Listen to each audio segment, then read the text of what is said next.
Hidup tenang tanpa hutang serta cicilan. Tips bijak ibu zaman now. Sebelum lanjut, pastikan klik tombol subscribe, share, dan like dulu ya, supaya channel ini bisa bermanfaat buat lebih banyak teman-teman. Terima kasih, dan kita lanjut deh. Apa kabar ibu semua? Moga sehat-sehat terus ya. Pernah merasa tidak, Bu, kalau suara abang kurir paket itu kadang terdengar lebih merdu daripada suara suami pulang kerja? Rasanya ada kepuasan tersendiri saat merobek bungkus plastik paket yang baru datang. Padahal isinya mungkin cuma botol minum estetik yang sebenarnya sudah ada 5 di dapur. Fenomena ini nyata adanya karena ada sebuah artikel dari portal berita kesehatan yang menyebutkan bahwa beban cicilan yang menumpuk bisa meningkatkan risiko stres dan gangguan tidur pada ibu rumah tangga secara signifikan. Kita hidup di era di mana pamer gaya hidup lebih utama daripada ketenangan batin, padahal saldo rekening sudah menjerit minta tolong. Sangat penting buat kita bahas ini sekarang, supaya ibu tidak lagi terjebak dalam lingkaran setan gali lubang tutup lubang yang bikin hari-hari jadi tidak tenang. Masalah yang sering kita hadapi sehari-hari itu sebenarnya berawal dari jari yang gatal saat melihat diskon tanggal kembar di aplikasi belanja. Kita sering merasa butuh barang baru hanya karena melihat unggahan tetangga atau teman di media sosial yang baru saja renovasi dapur pakai kitchen set mewah. Perasaan tidak mau kalah.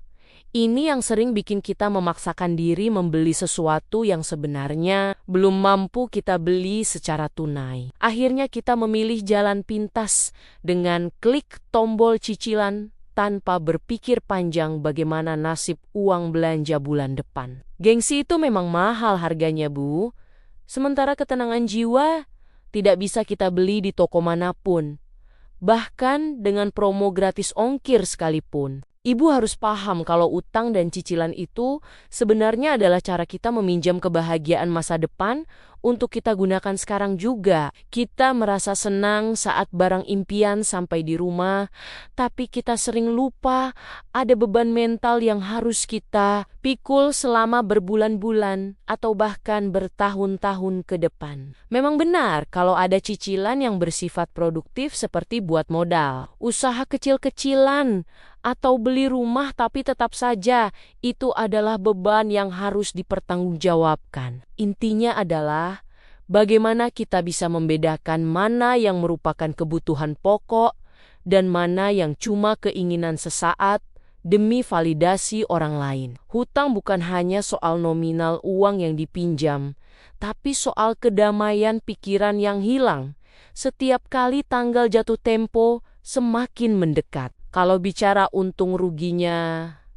cicilan, sebenarnya untungnya cuma satu, yaitu kita bisa memiliki barang dengan cepat tanpa harus menunggu uang terkumpul. Tapi ruginya jauh lebih banyak karena ada bunga yang harus dibayar sehingga harga barang aslinya jadi membengkak jauh lebih mahal. Belum lagi kalau kita telat bayar, maka denda akan terus menumpuk dan bikin kita pusing 7 keliling sampai tidak nafsu makan. Ibu juga harus ingat, kalau barang yang dibeli dengan mencicil itu, sebenarnya statusnya belum sepenuhnya milik kita sebelum lunas semuanya. Jadi buat apa kita bangga pakai tas branded atau handphone terbaru, kalau setiap kali ada nomor tidak dikenal menelepon, kita langsung keringat dingin, karena takut itu adalah penagih hutang. Tips paling jitu untuk mulai hidup tenang adalah dengan belajar kembali menerapkan prinsip hemat yang sebenarnya. Hemat itu bukan berarti kita jadi pelit kepada diri sendiri atau anak-anak,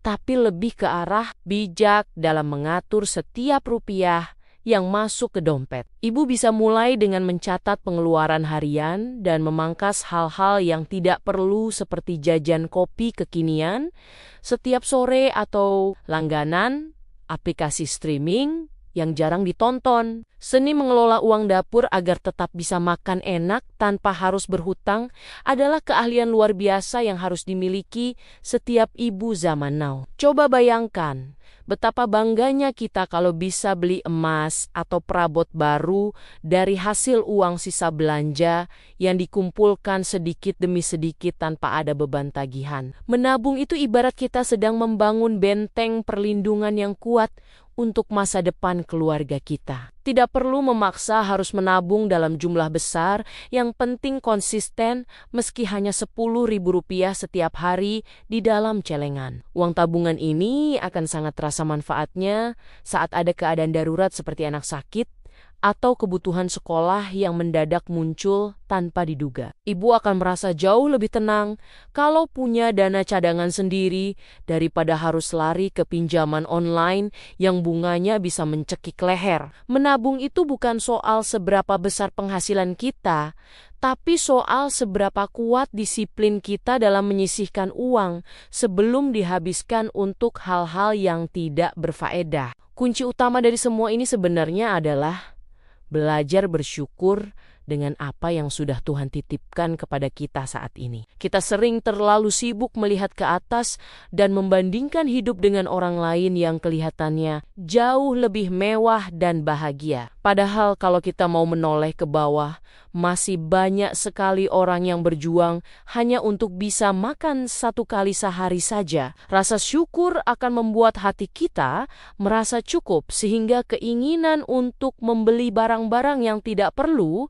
demi gengsi akan hilang dengan sendirinya. Kebahagiaan itu letaknya di dalam hati yang tenang, bukan pada banyaknya koleksi barang mewah yang semuanya didapat dari hasil cicilan yang belum lunas. Ibu tahu tidak, kalau olahraga paling ekstrem bagi kita para ibu adalah menahan diri untuk tidak memasukkan barang ke keranjang belanja saat sedang bosan. Rasanya seperti sedang ikut lomba lari maraton saat melihat tulisan sisa 1 stok lagi di layar handphone.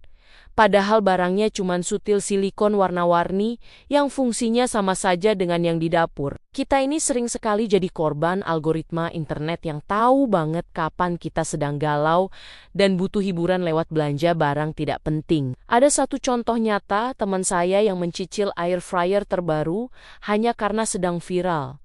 Padahal di rumahnya dia lebih sering beli gorengan di pinggir jalan daripada masak sendiri. Akhirnya air fryer itu cuma jadi pajangan estetik yang berdebu.